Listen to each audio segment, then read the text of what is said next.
បងប្អូនបាទរបៀបធ្វើអាហារពេលព្រឹកនេះបងប្អូនមានវ៉ានីឡាអូខេមួយបងប្អូនមានប្រូតេអ៊ីនមួយបាទជាការស្រេចទេបាទបងប្អូនចំណាំបាទវ៉ានីឡាបងប្អូនដាក់2លាព្រាហើយប្រូតេអ៊ីនបងប្អូនដាក់1លាព្រាណាបាទអូខេអញ្ចឹងវិធីក្លុកម៉ាស៊ីនបងប្អូនទី1បងប្អូនដាក់ទឹកមកបាទ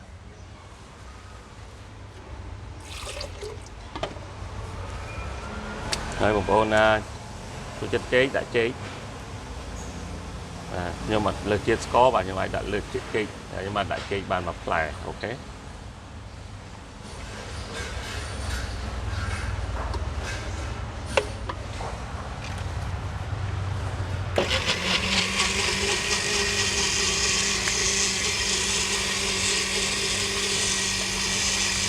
ហើយវ៉ានីឡា2លាព្រាបងប្អូននេះវល់ពេញគៀសជាមួយជាងកំប៉ុងហ្នឹងណា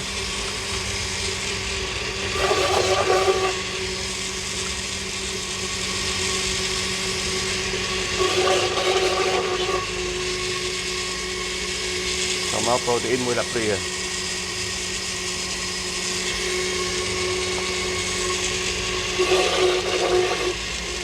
អូខេបាទប៉ុណ្ណឹងជាការស្រេចហើយប៉ុន្តែបងប្អូននៅផ្ទះនេះប្រើសាព្រានេះព្រោះសាព្រានេះវាមានក្នុងកំប៉ុងនេះស្រាប់ណាបងប្អូនបាទ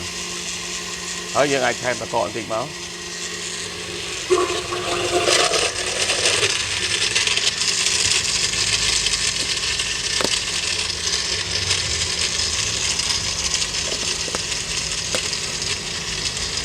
ការស្រេចដល់បងប្អូនអាចចង់ឆ្ងាញ់បាទយើងអាចលាយទៅដល់គោស្រស់បានអូខេ